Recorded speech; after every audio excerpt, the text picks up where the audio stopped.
C'est un chiffre terrible et pourtant vous ne le connaissez pas. Vous n'en entendez pas parler sur tous ces médias d'opinion en continu. Vous n'en entendez pas parler dans la bouche de nos gouvernants, de nos ministres. Ce chiffre terrible, c'est celui-ci.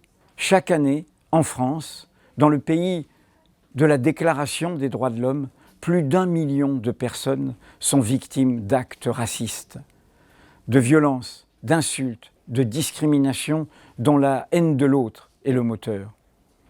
Derrière ce chiffre, il y a des vies violentées, des vies abîmées, des vies frappées par ces actes qui sont précédés de ces mots que l'on laisse se répandre dans l'espace public, des mots qui nous habituent à la haine, qui nous habituent à la détestation de l'autre.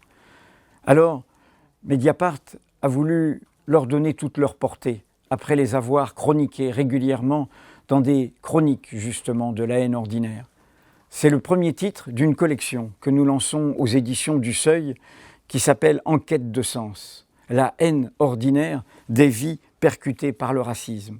Nos enquêtes sont enrichies et y sont accompagnées du regard de chercheuses et de chercheurs qui nous alertent sur la signification de tout cela, sur l'état de notre pays, de notre démocratie, sur le vent mauvais, très mauvais, qui souffle sur la France. Et aussi, à l'occasion de cette parution, nous vous appelons à ne pas vous résigner, à ne pas vous habituer, à ne pas être indifférent à cette réalité-là.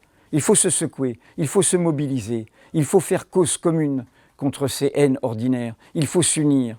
C'est pourquoi Mediapart organise le mercredi 10 mai à Paris, salle Olympe de Gouges, dans le 11e arrondissement, à partir de 18h30, une grande soirée publique contre la haine ordinaire.